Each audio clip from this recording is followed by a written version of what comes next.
I'm going to show you what is a thread fountain, how does it work, and what are the biggest mistakes when you build a thread fountain. So what you can see here, this is a thread fountain. We have water running down a thread. And this looks really amazing. It's like breathtaking. So if you have a big one, like in this example here, people they stop and they think, wow, and also it's a little bit like a matrix effect. And then here is also a very beautiful example where you can see the bottom of it is like an eye. Can you see that? It's amazing, right? And so this is a thread fountain, and it comes with a couple of advantages. Number one is that you can build very high water features, but you don't need so much material. So the biggest one I have built is like 11 meters high, and the advantage is that the water is not free falling, and it is guided by the thread. So before I explain to you how it works, I will explain to you how it does not work.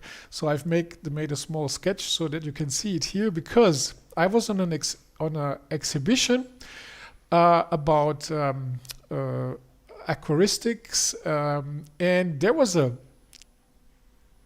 thread fountain that should have been a thread fountain.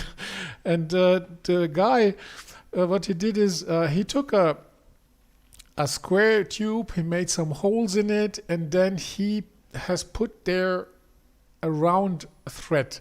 And guess what? The thread fountain was turned off because it didn't work. There's two problems if you do it, or two mistakes if you do it like that.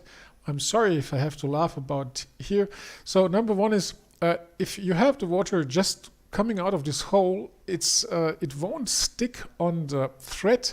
It will also start free falling. This is number one. And number two is if you use a round thread, the water will not stick to it. So these are the two biggest mistakes, because what you need is a nozzle and you need a flat thread. So I'm going to show you this here.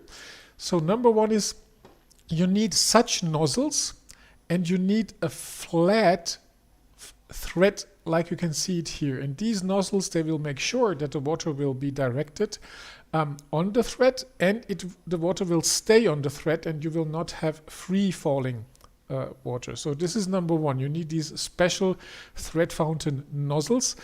Then then how do you fix them? There's a couple of ways, but the most comfortable way to fix such threads nozzles is to screw some holes with the thread into a square tube, and then you screw in the thread nozzle. You put the thread through the nozzle, and on the top you fix it with a plug. This is at the top. Then down you need like a U profile with also some holes where you put the thread through, and then from below you fix the thread again with some tension so that it is fixed on a place and does not wander around, and also does not contact or touch the thread to the at the sides, because if the thread touches each other, again you will get some splashing. So but if you build very high thread fountains, then just fixing them with a plug under tension won't work. What you then will need is you will need weights. So because then these weights, they will keep those threads permanently under tension, so that they don't get in contact with the thread at the other side, and also water will not drop off. So this is the basic principle how a thread fountain works. Of course, there are more details on that. You can find these details in my online course at wawazen.net. There are yeah, there is a complete course about this one topic, but also about how to build water features. And of course, you can contact me and I will be glad to help you. First 30 minutes are free, and then you can book me for planning, drawing, or even producing your indoor waterfall. So looking